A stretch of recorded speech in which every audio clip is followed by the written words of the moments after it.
All right, let me slide out of the frame. Again, my desk and all the stuff is on the floor. There we go. Okay. Good morning. We're going to start this live like we do every day with 3 deep cleansing breaths. The purpose of this activity is to create emotional regulation in the limbic system, as well as to quiet the brain, to allow it to know that we're getting ready to make some withdrawals from the hippocampus bank of neurons, and we're going to start to fire and wire some new neurons today. I'm going to count you down in descending order from 3, 2, 1. And then when you get to 1 on your own, you're going to inhale and exhale, inhale and exhale, inhale and exhale. 3, 2, 1.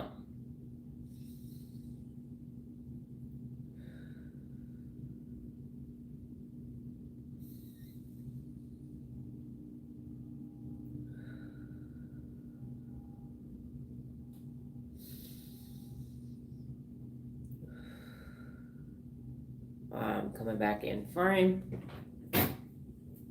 Good morning. I am Dr. Donna Thomas-Rodgers, daughter of Leslie Darnell Thomas, granddaughter of Arthur Jethro Eland II, and great-granddaughter of Levi Thomas. Welcome to your morning mental workout today. Today's topic is molehills to mountains. Molehills to mountains. Yes, I was reading a couple days ago and I read molehills to mountains. It was something unrelated to what we're talking about today, but I changed it and I said, you know what? I believe that that's going to be a great live topic. So as usual, I wrote a post-it note to myself. I was filtering through my post-it notes yesterday, had a different topic, and then switched to this one. And so here is where we are today. But before we get started, make sure you have your water. Hydrate, as this is still a workout. When you say you are dehydrated, when you say you're thirsty, you are already 2% dehydrated. Your brain is 75% water, therefore it needs agua, vasa, water, that liquid gold, baby. So yes, make sure you have your water bottle present. Okay, today is day 660 consecutive days live for me. And here is the real leader quote for molehills to mountains.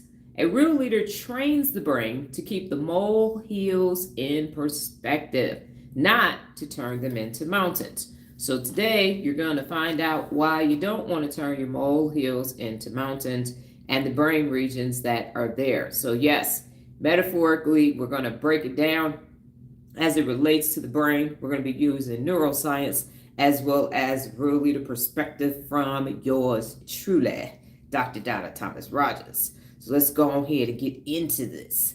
Molehills to mountains, a brain-based metaphor. What is the definition? Making a molehill into a mountain refers to the brain's tendency to exaggerate small, teeny tiny, itsy bitsy little bitty issues, turning minor challenges into overwhelming problems. And this reflects perception, emotional regulation, and cognitive control of the brain.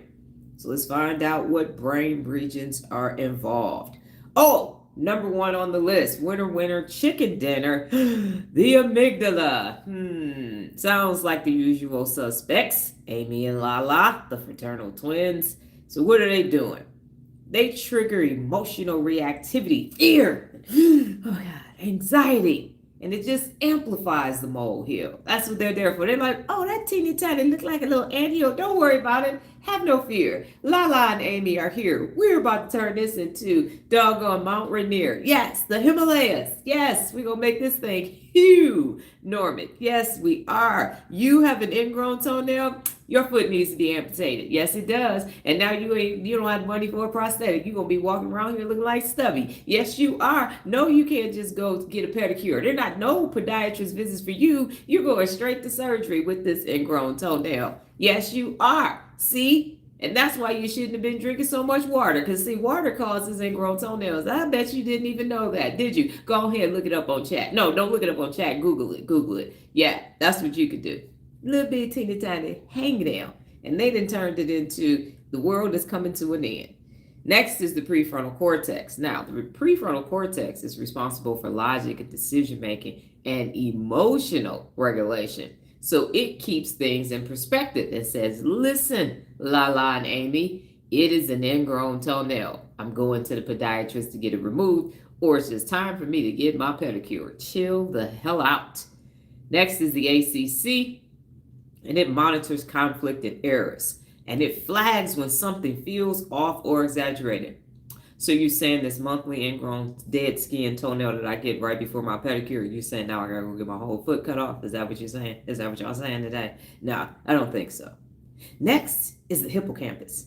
And the hippocampus receives past experiences, and it may connect current molehills to past mountains. It may say, well, but then remember that your foot did hurt after you went to the get your pedicure. So this might actually be serious. And that one time when you were on vacation, you got a pedicure and your big toe got infected, and then you couldn't wear shoes. You had to wear sandals and you had to go get some antibiotics. So this could be that time. So remember that. This might be that time. It just might be. So be wary of that. And then finally, the Insula says it senses internal body states and adds urgency or intensity to minor events. And it's like, yeah, it's looking a little red. I think it might, this might be the end, doc. This might be the terrible, terrible, terrible end. So yes, I've used something very simple, an ingrown toenail. Most people have had one in their lifetime, and the amygdala has decided to make it something bigger than it is.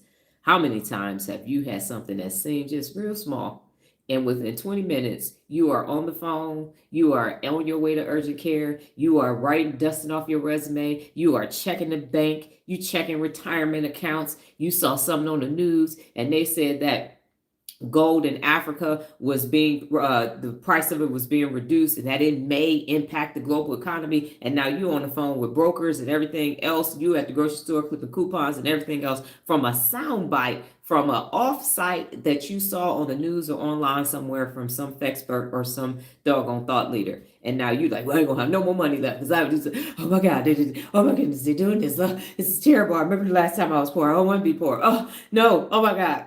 They said they said cloudy with a chance of rain, and you didn't decide to cancel everything. Or they said partly sunny, and now you said, see, we can't go on a walk, we can't do nothing because it might be raining. You know, it's hurricane season over here on the East Coast, so we got all these problems when it was just a slight chance. A slight chance. For me here in Las Vegas, we have wind. We get to the windy season. I think I've told y'all this story that I almost lost my wig in Target parking lot when I first got here because I was unaware of this West Coast desert wind. I got in the car, hair then got caught in the door. I thought somebody was trying to take me. My bangs was up here. And then that's when I instituted headband wigs during the windy season. So now when it's windy, I'm like, almost lost my wig. I got to put the headband wig on because this ain't going to be good. This was my good wig too. I'm like, I'm being lost my good wig in Target parking lot. So it happens. You have this small little thing that takes place, and then the next thing you know, you are catastrophizing to epic proportions from this little inkling of something. So Dr. Donna says a real leader trains the brain to keep molehills in perspective, not turn them into mountains. Don't do that. So right now, before I go on, I just want everybody to be honest. Have you ever turned a molehill into a mountain? Have you ever done it in your lifetime, once or more? Be honest.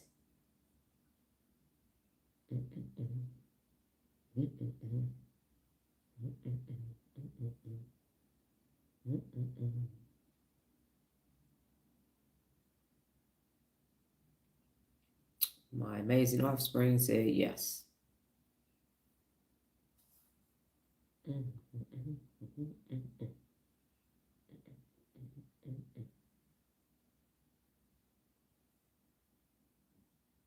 No one else?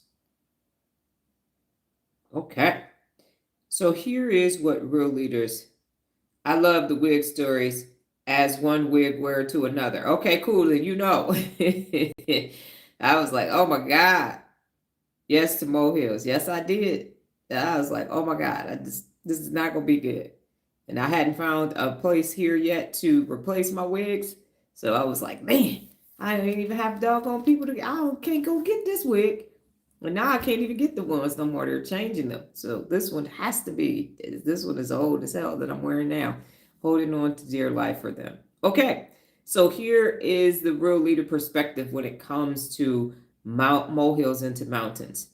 Practice objectivity under pressure. Okay, be objective is one of the 74 principles of real leadership. And when Amy and Lala are trying to turn something teeny tiny into something hunormic, you can't let that cortisol come into the frontal lobe, because what happens is the hippocampus stops, good morning Lola, stops remembering the logical situations that happens, because it's cut off too. Cortisol weakens the hippocampus as well. And now it just starts telling you about every time you had a problem, and it's just bringing it up. And now it's exacerbating the situation. So under pressure and stress, that is when you are objective. Next, you use neuroflexibility to shift from reaction to response. Remember, we respond over here. We take that 5 to 10 seconds to assess what's taking place, calm down just enough to allow that cortisol to dissipate so the prefrontal cortex can take over and say, all right, what's happening here? Okay, it's windy. So you got to put the head down, walk with the wind. Which direction is it coming from? Hold it if necessary. Wait for it. Sometimes there's just a gust and then you move on. But with whatever you do not panic. Next is inspect what you expect from the emotional and cognitive responses. So what you're going to do is say, we are real leaders and we don't respond to 2 toddlers, a 3-year-old and a 5-year-old acting like the sky is falling like Chicken Little. That's not what's actually taking place. I just need to tighten my wig. I need to just make sure I go to the get a pedicure, or I just need to go to the podiatrist and get it removed permanently because it's just a little ingrown toenail. That's all it is. Chill out. And then understand the brain's default exaggeration loops and reframe them.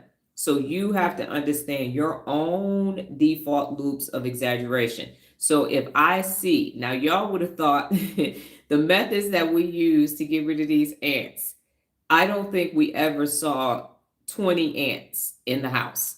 In fact, we never found the trail. So what needs to happen is that you put the bait out based upon where the ant trails are. So I had Nola outside digging in this desert ground, put the bait trap in there, put the bait trap in there. And then we went and got the new raid versions where you open it up and it's a little bait thing. They clearly were on the back side of the house, and we might have saw 20 ants over the course of maybe 3 weeks. In my head, it was an infestation. And we were going to do everything. I was about to get some boric acid, all kind of stuff. It wasn't taking long enough. And literally, it might have been 20 ants. But because I got bit by ants when I was at advanced camp, I got bit by them damn, endangered species ants and mosquitoes, to the point where I had to get medevaced out because my eyes closed. So as soon as I see some ants, I'm killing them. I'm stepping on them. I'm like, I didn't come outside bothering you. You come in the house bothering me. You're gone. And I understand that they were feeder ants. And so I had to let these ants get in the bait and go back, excuse me, to wherever the trail was. Never found the trail. Have no idea where the trail was. But for me, it felt like it was 75,000 ants crawling all over everything. And the most I saw together was 2.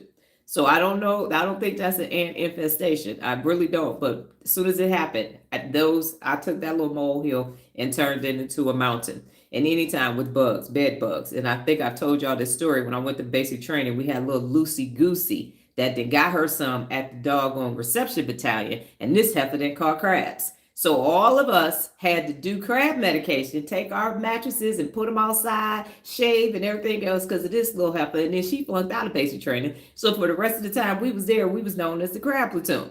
So any type of bugs, I'm like, grew up in the hood. So roaches, insects. Now, if I need to turn into Captain Thomas, I can, but overall. So yeah, anything with any types of bugs, mosquitoes, ants, anything, that's going to be, I'm going to exaggerate it. I'm going to make it seem like it's just hunormic. So when you find out what they called us the crab platoon because of this heifer, little hoe ass, and then she going to leave. And now we was like, she gone. It was her. She ain't even here no more.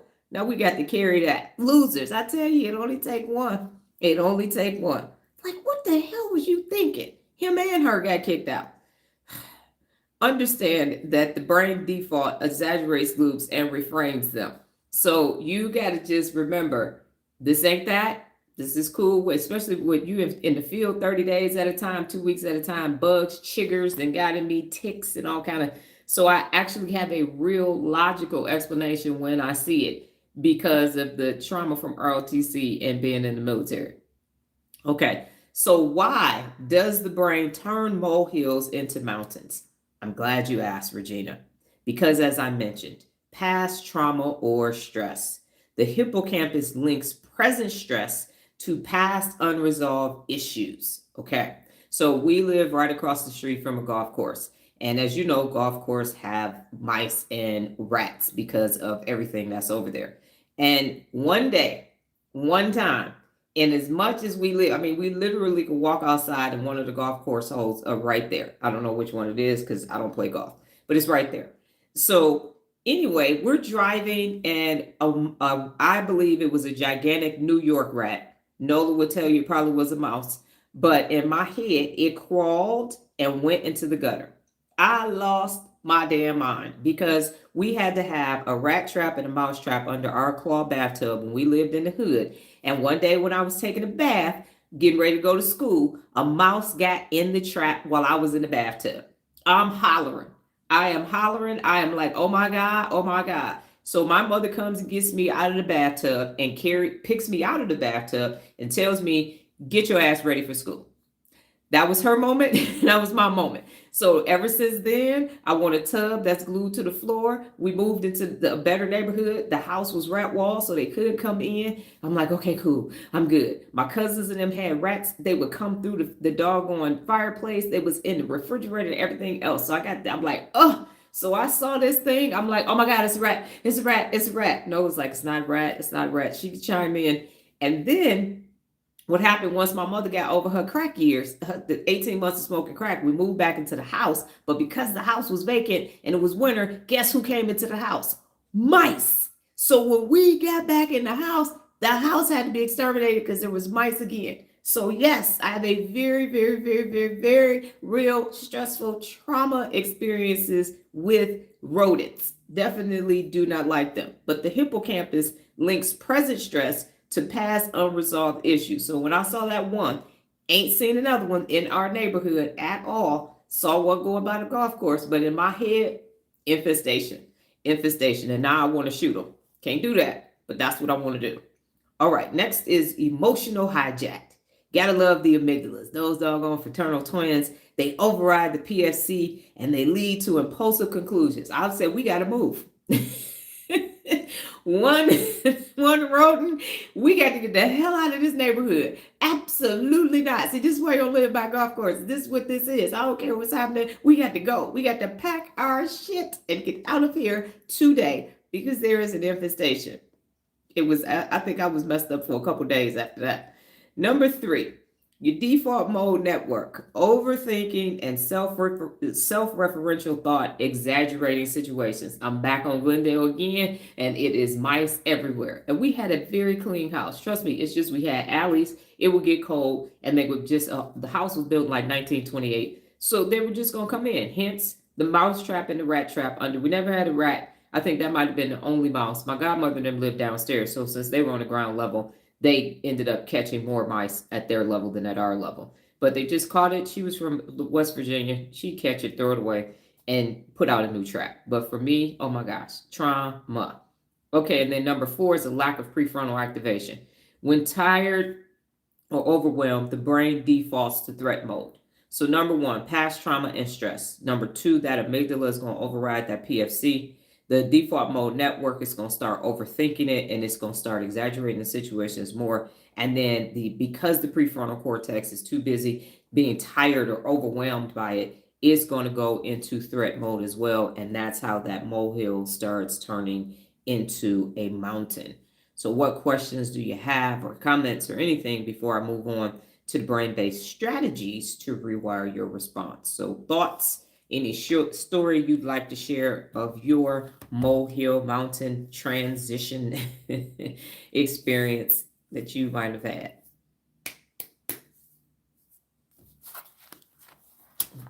And if it's clear, just let me know. Gina has something.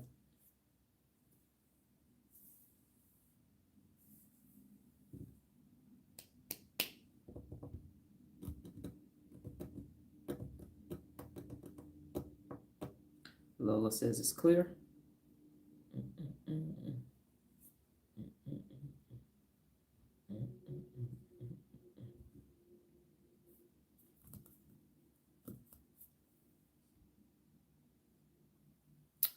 Probably necklace, sunglasses, and slinky moment for having my nose taken. Yeah, Nola hated getting her nose taken as a kid.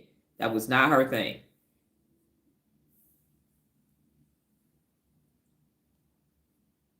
Kevin, I don't know if they reused the mouse traps or not. I was a kid. Probably did. I'm not quite sure because I never set the trap. I don't know how to set the trap. Now they have those little ones in the garage that you put the thing. So I'm sure because my godmother was from West Virginia, we probably did reuse the traps, but I was not part of that process. That was not something I used to have to clean and everything, but the rat and mouse trap I was not setting. So they probably did because she was from West Virginia. So I'm sure she was older than my mother. I'm sure she told my mother what to do, or my grandfather told my mother what to do, but I was not part of that process. My god sister was 8 years older than me. She would reset the traps too. I don't know if they were using the same traps. I just know once the mouse was on it, the mouse got off of it, and then there was cheese back on it again. That part. So I don't know if it was the same trap or not. Look at your South Carolina self come tell me, y'all done wasted all them good traps. I have no idea about that. Regina said, great information. Wish that known that earlier. No experience to share, but I spent a lot of time doing this, making mountains out of molehill. Used mouse traps, gave off the stench of the dead. Makes others mind. Oh, I didn't realize that. Okay, I didn't realize that. I do leave dead bugs around for a second, but I did some research on chat because I didn't realize that the process was they had to go back because normally we would spray and then they would be gone. But now they're better than the spray now, and it's different ants than it used to be a couple years ago. Every couple years we get them, and then that we spray go away. But we had to use a new methodology because of these chemtrails that's being sprayed. No, there's nothing coming out of those planes. Okay, anyway, so this is a different breed of ant. It's a different type of ant. I don't know what kind it is. Chat just said this is going to work for all ants. So we went to Lowe's and got some bait and went for the outside, and then went to Target and got some bait for the inside, and the 20 ants are now gone. I will keep you all updated should they show up again. But I don't think 20 ants over the course of 3 weeks means that there's an infestation. In my head, infestation. And I went to bleaching and scrubbing and like I had a CDC suit on up in here. Yes. Kevin he knows. And he probably laughing at me like nobody's business. Like one mouse, so some ants. Really? Because I sent him that picture of that big giant gecko on the outside of the thing. And yeah. I was like, look at this thing. This is, woo, y'all ever seen this before? And one of Noah's clients said that maybe it was dead, and then a buzzard came and ate it off the door. I was like, oh my God, that's terrible. Even though I'm in here stumping on ants. Cognitive dissonance at its finest. Okay, so now we got some brain-based strategies to rewire the response when it happens. So whatever your trigger is, you know what it is, and it could be anything. It could be a song, it could be a smell, it could be a food, it could be, oh my goodness, I was broken, I'm about to be broke again, I don't like being broke, or oh my goodness, I'm gonna be single, I don't like being single, whatever it is. We were at a house yesterday with 3 kids, and I thought, this is why I only had one. One of them being potty trained, and so every 10 minutes she got to go sit on the pot, and she got to sing the potty train song. And the one didn't want to take a bath. That's the same one. She wanted to take a bath. Then it was a newborn, so they were all 3 kids under 5, and I was just like, I can't. She said, "Come on, sit on the pot." I was like, "Oh, I forgot you got to potty train the kids." Oh Lord, that was this is more mountains out of Molehills. So anyway.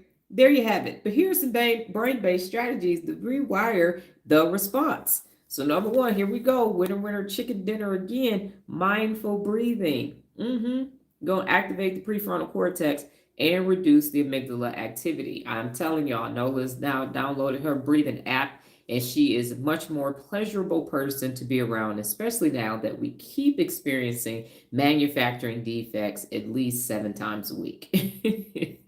Yesterday, no pre-drill holes on 4 doors on a TV stand, and they didn't label the hinges, and it mattered. It definitely mattered. So with the amount of manufacturing defects that we are experiencing, meditation and mindful breathing are a must, along right there with water and Gatorade. Okay, so mindful breathing. Find an app or find a YouTube, TikTok, Instagram person to follow, page to follow, and get your breathing in. Next is writing about the situation. So it engages logic and pattern recognition. So you're going to be using the dorsolateral prefrontal cortex and the hippocampus. So write down all of that ant trauma and mosquitoes and all of those other things so that you can process it. Because we know the feeling process is, what am I feeling? Why am I feeling it? And what am I getting ready to do about it? And in my case, we're on our way to go get some ant baits and get this out of here. Now, the next one is cognitive reframing. And I love cognitive reframing because it helps to ask a question to the brain, and it also makes you have to think. So if you're cognitively reframing something, you can't have a hijacked amygdala and reframe at the same time. They just cannot coexist. And so you ask yourself, is this really a mountain, Dr. Donna? Is this an infestation of ants, or is it a couple of ants coming in to check to see if you have any sweets or any proteins lying available so we can go back and take it to the hub or the anthill? And it strengthens the executive function and self-regulation. So you're just asking yourself, is this really a mountain, or is this a couple of ants? Is this you at Fort Lewis, Washington, and your eyes are swelling up and they're getting ready to medevac you, and you're going to have some Benadryl intravenously so you can see again? Or is this 2 ants crawling? Which one is? Next, talking to another personally accountable person. What this does is this activates your social cognition networks, and it promotes objectivity. So you call a real leader, you talk to a real leader, and they're going to say, okay, be objective. Let's just focus on the facts. Let's focus on the facts. First, get through your feelings. What are you feeling? Why are you feeling this? What you get ready to do about it? You're going to focus on the facts. And now, because you can't do anything with hijacked amygdala, even if it is true, cortisol is going to stop you from making a logical decision. So you got to calm down. You have to say, this is just a molehill. Don't let me make this a mountain. And then next, you can do some mental shifts. And so your mental shifts will boost neural flexibility and perspective control. And so what I had to do was tell myself, this is a great opportunity for you to finally understand what's happening with ants. Why do they enter the home? And what's the best way to handle this without losing your damn mind? And hence the headband wig. So I have not lost another wig ever again. I feel like we've had a very windy season this year because every time we don't assemble and I get ready to get dressed, I have to look out my office window and see the little palm trees and stuff moving. I'm like, why is it no matter what day we take off, it's windy outside? So I am stuck with my headband wigs, and so that changes my entire outfit. And that's not something that I'm happy about. I'm like, I don't believe we've had this much wind previous to this year. So anyway, you have to have a mental shift and say it's just an opportunity to put together a different ensemble as you go and run your errands. So again, the brain-based strategies to rewire your responses: mindful breathing, write about the situation, cognitive reframing, talk to another accountable person, and then have your mental shifts. What questions do you have about how to rewire these molehills into mountains, or any takeaways, any comments, or anything? You may feel free to do that at this time. I feel like cat stacks every time I have this here on. But anyway, and she's still around.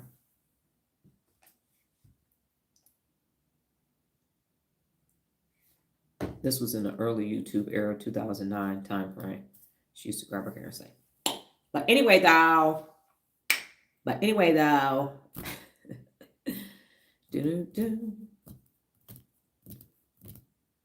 Do I need to log into YouTube on my tablet? Or can somebody type something so I know the chat is still here? Did we lose the chat? Did we lose the chat? Let me see.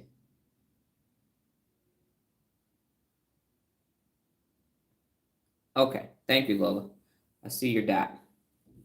So any questions, or is it clear how to rewire the response in the event you experience any molehills in the future? You know what to do. Focus on the facts. All right. So what happens is you go from reactivity to real leadership. Please just list the 5 brain areas from the beginning. The 5 brain areas, you mean from the brain regions involved in it?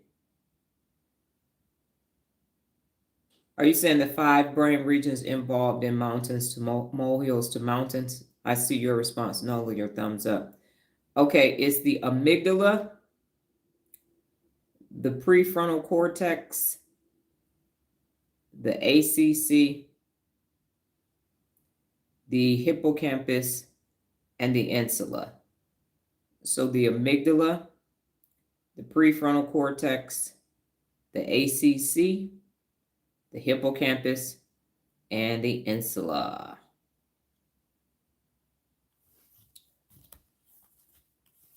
My nose is itching.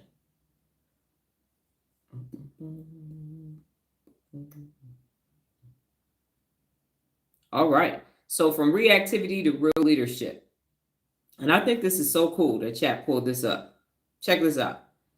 Thermometer brain reacts emotionally and sees mountains everywhere. My pleasure. Thermostat brain regulates, recalibrates, and keeps molehills in proportion. Real leaders don't ignore the molehills. They evaluate them with clarity before climbing or stepping over them. Dr. Donna. So again, from reactivity to real leadership, thermometer brain reacts emotionally and sees mountains everywhere. Thermostat brain regulates, recalibrates, and keeps molehills in proportion. Real leaders don't ignore the molehills. They evaluate them with clarity before climbing or stepping over them. Now that is super, super, duper, duper cool. And now we have the benefits of keeping molehills small.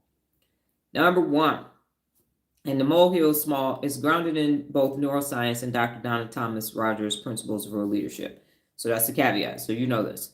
So real leader brain benefits to keeping the molehill small.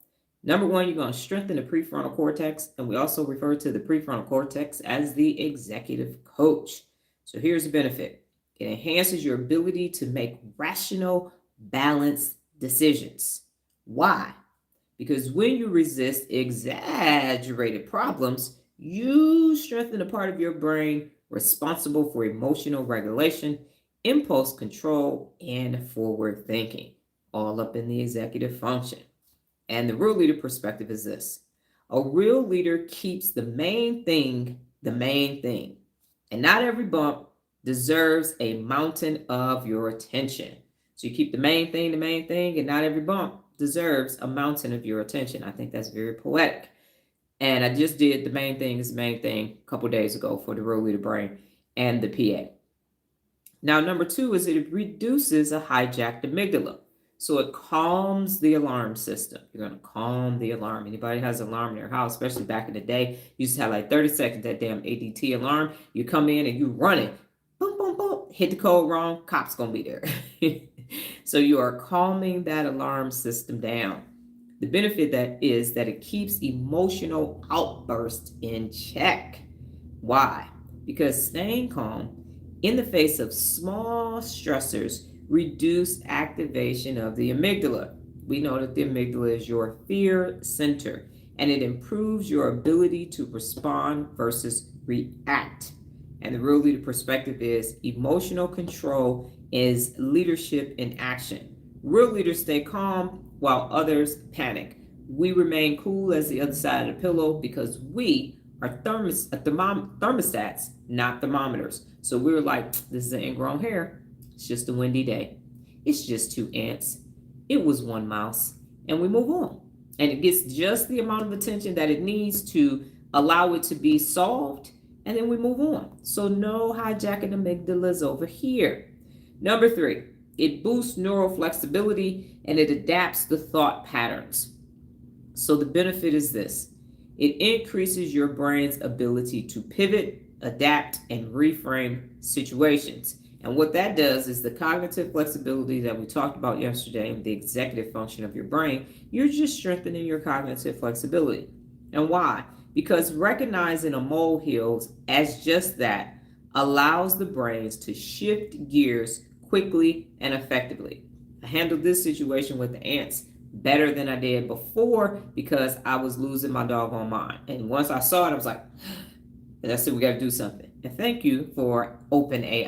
ChatGPT told us exactly what we needed to do, told us how long it would take before we stopped seeing the ants. Lo and behold, it worked. And so the real leader perspective for neuroflexibility is the neuroflexibility is the muscle that bends but doesn't break. Real leaders stretch, we don't snap. And remember, one of the 74 principles of real leadership is to be flexible. And in order to do that, you are strengthening cognitive flexibility, which is located in the executive function of your brain. So it works. So you're not being nimble. You're not being a walkover so people can just walk all over you. You're not being a doormat, but you're being flexible in your own thinking with yourself. Because it's just like, I see ants, we got to move. I see a mouse, we got to move. No, that's crazy. That's costly. And it doesn't make any sense. Just handle the situation as it occurs. Number 4, it strengthens the ACC, the brain's conflict monitor. So the benefit is that it improves your internal ability to detect when you're making too much of a situation. I was making too much of the ant situation. I definitely was. And so I needed to calm all the way down to be able to handle the ant situation. Why? Because a trained ACC helps you course correct exaggerating thinking before it spirals. And so that is the instance that took place here with these ants. Was it annoying? Yes. Did I have to take my fruit off the counter and put it in the refrigerator? Yes. And I don't like cold fruit. So that was the biggest issue for me. It's like, I can't just grab my fruit, cut it up and eat it. Now I got to wait for it to warm up to room temperature in order for me to eat my fruit. And then the real leader perspective is real leaders inspect what they expect, especially their own perceptions. So I had to check my own self and say, it's hot. Normally this happens in May or June. It didn't happen until August because the weather was just being pushed back. And so I was like, well, we must not going to be getting any ants. And then the next thing you know, it hit 110 and here come the ants. And that's what Chat said too. It's either when it's hot, hot, hot or cold, cold, cold, the ants are coming in 2 by 2. Hurrah, hurrah. Okay. Number 5, it builds cognitive efficiency and mental energy conservation. So the benefit is it preserves the mental bandwidth for what truly matters. So you're not over here stressing that aloud for 2 ants for a total of 20 ants. And why is this good? Because it's worrying about molehills uses every needed energy for leadership, vision, and problem solving. When you start worrying, remember the brain goes in threat mode. You're not getting no new neurons. You can't go to the hippocampus bank of neurons. It's closed. Everybody's like, this is an imminent danger. Nope, can't get you anything at all. So you don't want to do that. And the real leader perspective is don't waste your prefrontal cortex fuel on molehill fires. Save it for mountain moves. Do not waste it on that. Don't waste it. Wait for the time when you actually need it. So for a huge mountain, for real, for real. Okay, number 6 is that it activates the insula, so it increases your emotional awareness. And the benefit is it enhances your ability to interpret emotional signals with clarity. Why? Because a grounded response allows you to sense your own emotional state without being overwhelmed by it. The real leader perspective is this. Real leaders feel, but they filter. Let's say that again. Real leaders feel, but they filter. They train the brain to sense, not sync. Let me see what's actually happening. Let me filter what's happening. Now I'm going to sense what's taking place. I'm not going to sink into this spiral. And next thing you know, oh my gosh, this molehill has turned into a doggone mountain. How did that happen? It then crept up on me. And number 7 is it improves your working memory. Keeps your head clear.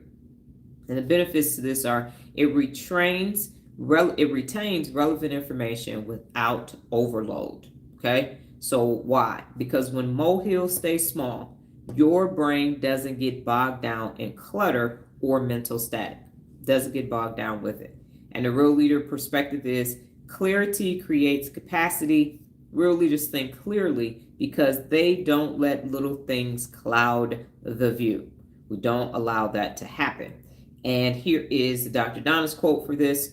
A real leader trains the brain to keep molehills in perspective because not every bump deserves a mountain of emotions. Not every bump deserves a mountain of emotions. So I will review the 7 benefits again. It strengthens the prefrontal cortex. It reduces amygdala hijacking. It boosts neural flexibility, strengthens the ACC, builds cognitive efficiency, activates the insula, and it improves your working memory. All right. What questions, comments, or anything do you have before we get over to the brain bit? If it's clear, it's clear.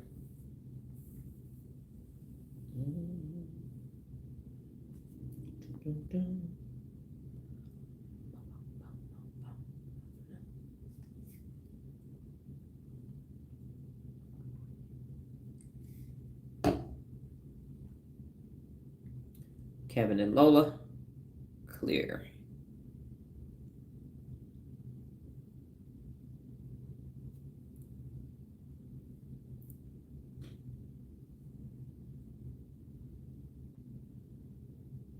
All right. I'm going to switch over. Nola, clear. What button was that?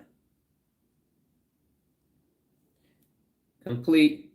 Not every bump deserves. Okay, I clicked out. Give me 1 second.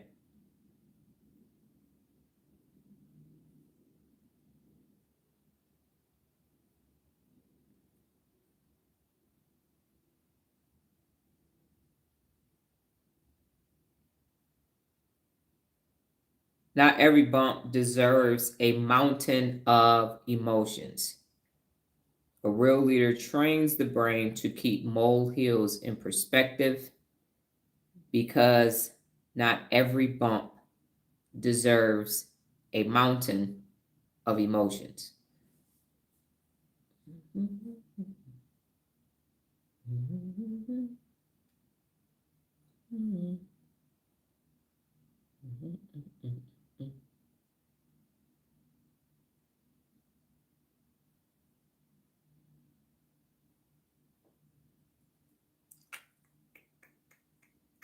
All right. Another funny story as I go into my thing. Down the street from the Frito-Lay plant, I clearly forgot what street it was on, but it was major cross streets. I would leave if I was having a bad day, especially when I was going through my divorce. I would leave work and go to the beauty supply and get me a new wig and come back to work with the new wig on after lunch. They like, did you change your hair? Yeah. You just went and bought some hair? Mm-hmm. And Elaine, she was an admin. When she found out where I was getting my wigs from, she would literally go and get the wig that I had and wear it to work the next day. So I had to go find a new spot to get some wigs. I said, why would you do that? Why, Elaine? She was much older than me. I was like, why would you do that? And yeah, we got the same hair. We sure do. Not for long. Not for long, lady. Not for long. But yeah, I did. Or I'd pick up some hair on the way to work if I was going in later. All right. Brain bit for today is a grocery shopping. Grocery shopping. And the question pour la today is, how many brain regions do you use to go grocery shopping? How many? And let me slide out the way so we can see our grocery shopping brain. Our grocery shopping brain. Oh, and I could have just moved out the way, Regina. I thought I made that a quote. So the quote is at the top. Because not every bump deserves a mountain of emotions. That's what I was thinking about.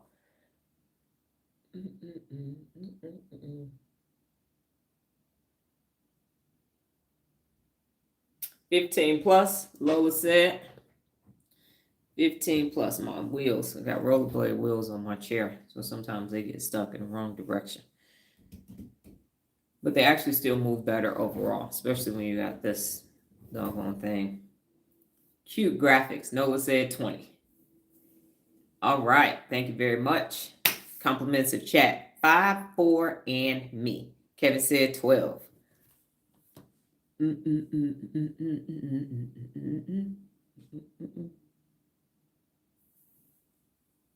How many brain regions does it take to go grocery shopping? To go grocery shopping. All right. The answer is 10 and sometimes more. But the main answer is 10 that I will discuss today. It is 10. 10 whole brain regions. Again, grocery shopping may seem like a simple task, but it's actually a neural symphony of activity across multiple brain regions. Here is the breakdown. Number 1. Hold up. There we go. Number 1, prefrontal cortex. Its function is its planning, decision making, impulse control. That's why you got to be in the executive function. Impulse control.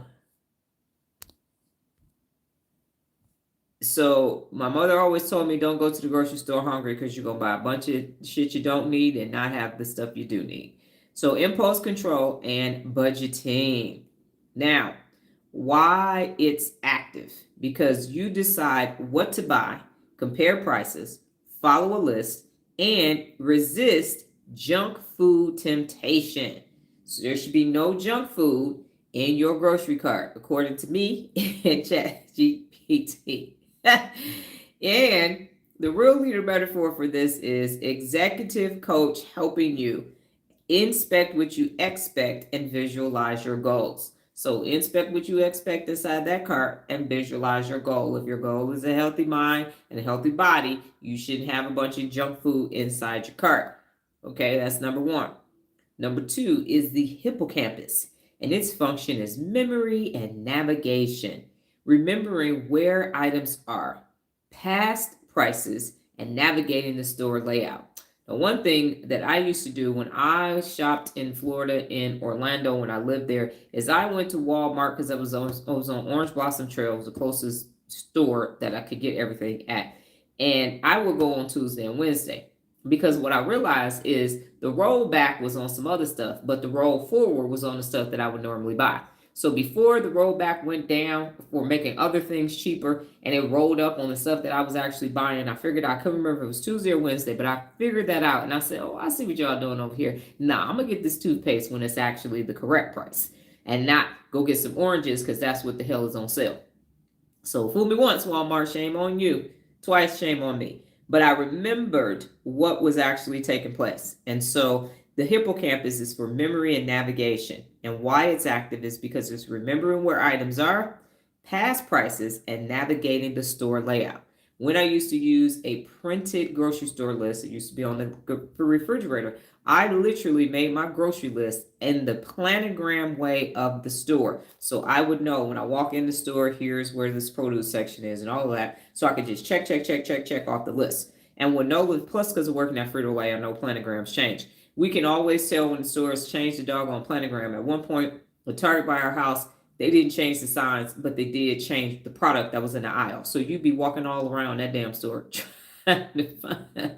I'm like, why didn't they realize that the aisles need to match? But the good news is now you can actually search your product, search the store that you're going to, and now it will tell you exactly what aisle. Even in Lowe's, it'll tell you what bay everything is in. So less of a memory perspective, especially if you're going to a store that you're not familiar with. But the hippocampus will tell you where your stuff is and how to get to it until the store changes the planogram. Then you got to remember something else. Number 3 is the amygdala, and is for emotional processing. And why is it active? Because it's reacting to crowds, long lines, or the joy of finding a good deal. Nothing like finding a good deal. We have these Aloha bars, and I've mentioned them before. And no, we got to go get them because the sale ends tomorrow. Sprouts, the Aloha bars are like $2.89 a piece. And we eat them in between appointments. And right now they're buy one, get one half off. I don't recall them having a sale to that magnitude. So the sale ends tomorrow. So we will be back at Sprouts today getting those bars because that is something that we eat every day that we are assembling. All right. So next is the parietal lobes, and the function is spatial awareness, math, and quantity. And why it's active is because it estimates the cost, reaching for items, pushing the cart, and managing space. One thing that we have learned is do not go to the grocery store on Saturday and Sunday, especially between peak hours of 2 and 6 p.m., because those things are going to be extremely crowded. People going to be everywhere, and you're going to have everything. Long line stress, products not being out. That's what happened to me on Saturday. I forgot it was Saturday. I'm making gumbo. I'm going to get the wild caught frozen shrimp that's already peeled and deveined, and they're gone. And then I realized it was Saturday because of how many people was already in there. And yes, so no, we did not get gumbo. Hopefully, we will be able to make it today. Next is the occipital lobes. That's number 5. So it's visual processing. Why it's active. Reading labels, finding brand logos, and scanning for discounts. And this is something that's interesting because brands would change the logo and not update you. They don't have we changed our brand logo. So you will be looking for something and have no idea where it is, be looking dead at it, bagged and changed, contents and changed, boxed and changed, logo has changed. And now you're like, oh no, they don't even make it anymore. This is terrible. And then it could be sitting there looking at you right in the face and you wouldn't even recognize it because they've changed the packaging. Number 6, the temporal lobes. And the functioning is hearing and recognition. So it is processing announcements, recognizing familiar store music, or even hearing your name if called. Someone recognizes you, or you pick a number at the butcher section and now they're calling your number. So you go up to the counter and get what you need. Now, Nola doesn't like going to the store with me. Home Depot and Lowe's has the best music ever. I promise you, They went on a Madonna thing. I was in there, come on with the phone. Yeah, come on, dance. She just hates it. And I will be just walking up and down the aisles, singing and dancing. Who knew that Lowe's and Home Depot would have the doggone best music? And then number 7 is the insula. And so the function is awareness of body signals and emotional states. So why is it active? Because it is interpreting gut feelings, taste preferences, and food cravings. That's why when you walk in the grocery store, there's the bakery side, because they're doing that on purpose, because it passes through the thalamus and hits your doggone brain and says, we need bread, we need cookies, we need cakes, we need all of that. That's why the bakery is there most of the time. Some type of aromatic smell is happening for you to be hungry. And now there's a Starbucks or something right at the front. So now, and even Nola noticed that in Target, they have cups on the cup holders on the baskets. She's like, see, they want you to be in here forever. Look at this. This is the only place they got 2 cup holders in both the doggone baskets so that you will continue to eat and drink and be merry. But yeah, now you walk in and there is either a bakery or a Starbucks of sorts in all of the stores. Okay. And if you walk in, there's a new Whole Foods on the left side, the green drink, the bread is on one side, and then the produce is on the other side. They have 2 entrances now because they made a huge Whole Foods closer to our house. Number 8 is the basal ganglia, and it's habits and motor coordination. Why is it active? Because it's guiding your automatic routines, like always walking to the same aisles first. This is where you go. I'm coming in this store, and this is what I'm doing. The cerebellum is the balance and coordination. And why is it active? It's because it's maneuvering the cart, grabbing items smoothly, and standing in line. And then finally, the ACC, its function is error detection and conflict monitoring. Why is it active? Because it's noticing when you forget something on your list or you grab the wrong item. Been there many a times. Now, The real leader brain insight to this is that grocery shopping is an example of neural flexibility in action. I had to be very flexible on Saturday, changed my whole dinner option because Trader Joe's didn't have what I needed, Whole Foods didn't have what I needed, had to go back to the other Whole Foods and make a whole completely different dinner for that day. And activating at least 10 brain regions in a coordinated, goal-driven routine. Now, a real leader uses even everyday tasks as mental workouts to strengthen planning, emotional regulation, and focus. So yes, even in going grocery shopping, you're going to have a mental workout.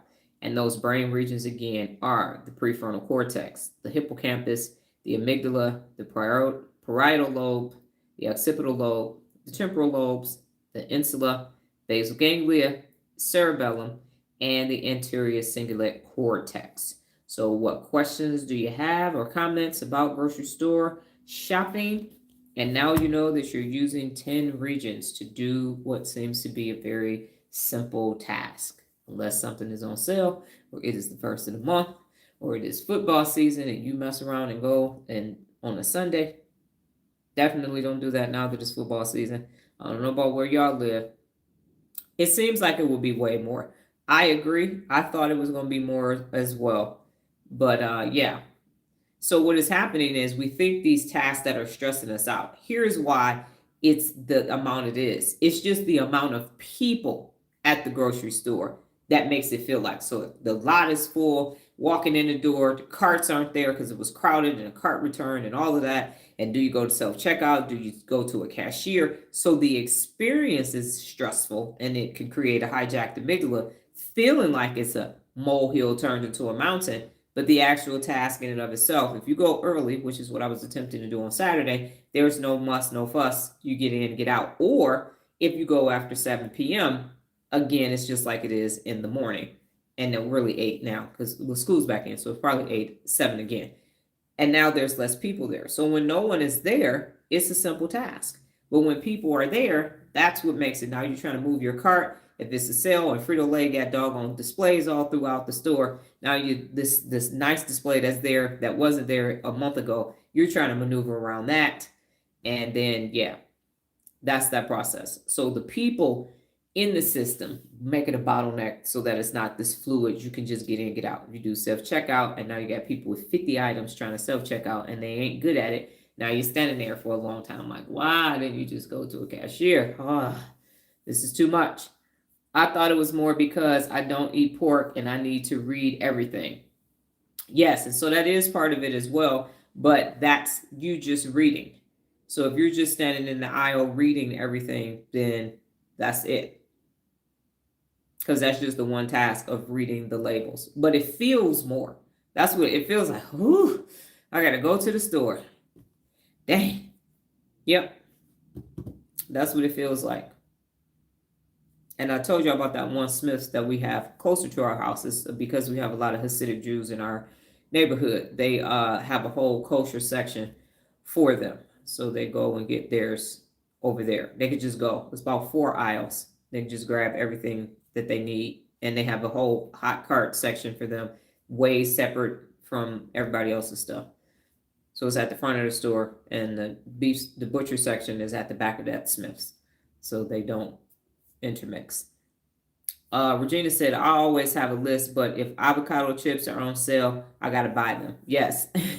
And you have your things. And I'm not saying don't eat any junk food whatsoever, but I'm saying we were in Smith's the other day, and I saw a young lady's cart, and I said, when she was little, she said, when I go to the grocery store, I'm buying whatever I want. Because I'm like, ain't a vegetable in that cart. I'm like, she going to have diabetes, gout, and everything else by the time she hit 35.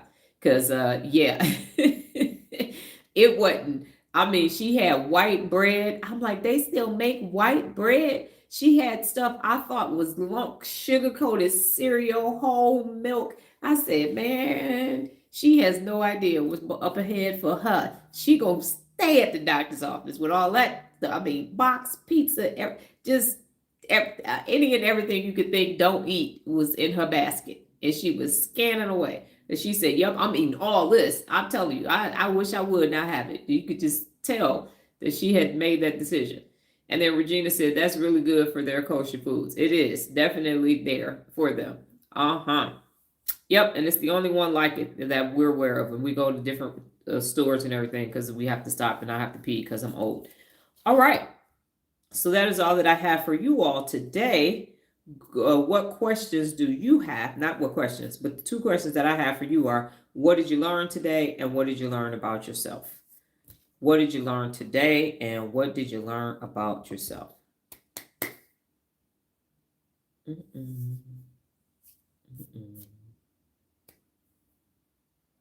And we do have one African-American owned grocery store here in Las Vegas. And believe it or not, it's off of Martin Luther King Boulevard. But they do have hot food in the back. And they did stop making the greens and the green beans with pork. And now they use smoked turkey. It's a very nice grocery store. He actually had a smaller version of it. It was a little raggedy. But the city was giving funding to businesses. And so he took that funding and expanded the store. And so it is a economic development opportunity for people that live in that area. But it has the hot food in the back, and then it has a produce section, everything. It's a grocery store. So it is the only one. Unfortunately, we have 5 different Hispanic grocery store chains here. And then we have Mario's, which is definitely, if you need anything from an African-American perspective, you go to him to get it because he will have it there. Okay. Kevin said today, learn to practice mindful breathing. Yes, it is a must because if your amygdalas are acting up, and now I'm going to do some more research this week because I also want to determine now that I'm calming them down because they are, and it's interesting that now that I've decided to focus on this, more opportunities are coming for me to calm them down. I'm looking at the ACC and the Insula's role in emotional regulation as well. Good for him. Sounds good. Hope is being supported. Oh, it is. It definitely is. That is it was supported when it was raggedy as hell. It was supported when he was selling clothes. It was like a little swap meet with a little bit of groceries and a little bit of food. So definitely, and they know nobody is over there in the parking lot doing anything crazy or anything else. It's like neutral territory. It's like Switzerland over there.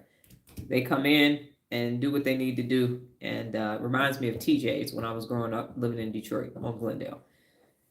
But yep, everything in there as we go over there to grab some hot food off the hot cart. And it has all the different seasonings, like if you wanted the base for the roux and all of that over there too. Boom, boom, boom, boom, boom.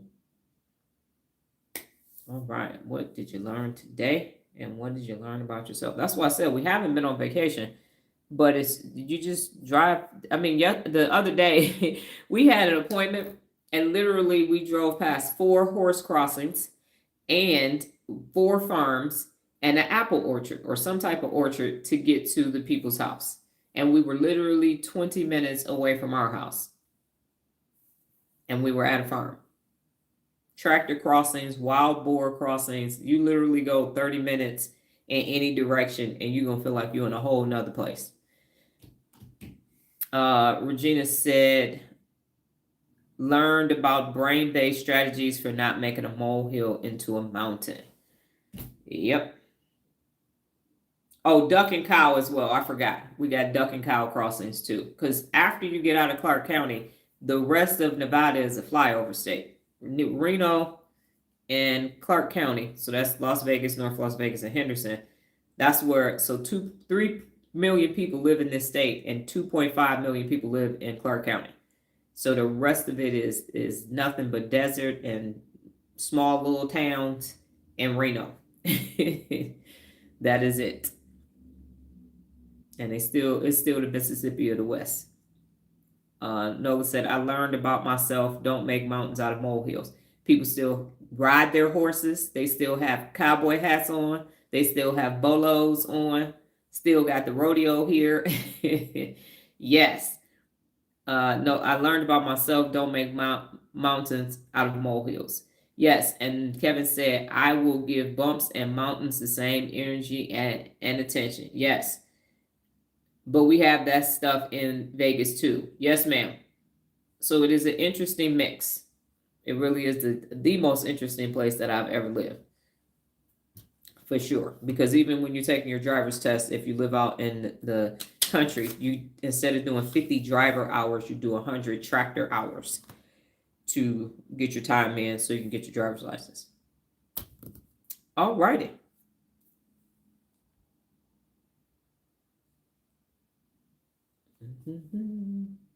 Regina, for myself, I learned that over time I have been able to calm down, become objective, and not stress myself out over little things. And Nola said, I learned that it's 10 brain regions for grocery shopping. And so here's the final thing that I will say as well. If you find yourself being overwhelmed by some routine task, check your amygdalas.